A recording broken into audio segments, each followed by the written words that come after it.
guys, welcome back to the channel. We got a fun one ahead of us here today. We've got the world's smallest RCK truck. So for a size comparison, on the bench in front of us right here is a 1/10 scale WPL D12.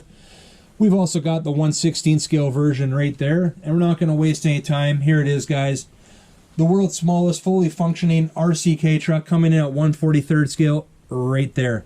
So this little guy, I 3D printed the body and the accessories for it, trying to match up the other two as best I could. It's not perfect, but good enough. The actual RC itself is just a cheapo. Let me have a look at it there. So you can see the battery and the electronics right there. There's the undercarriage right there. This is a cheap little Walmart RC. If you're from Canada or the US, you'll recognize this as soon as I show you here. The little Adventure Force Nano Racers. They're a 1/64 scale. Just a little RC, 10 bucks. Not too expensive. They come in two models. They come in the Mustang, the blue Mustang there, or the yellow Corvette.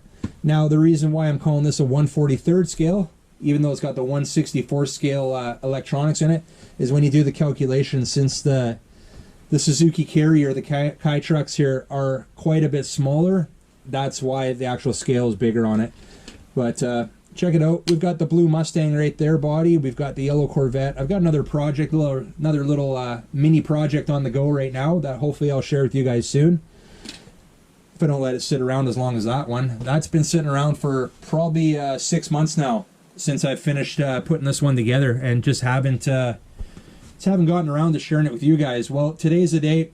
I'm gonna pack up here. We're gonna set up in the house, have a little fun for a while, and that'll be it for this one. So if you like this video, guys, make sure you hit a big thumbs up. New to the channel, don't forget to hit that subscribe button before you head out, and we'll see you on the next one.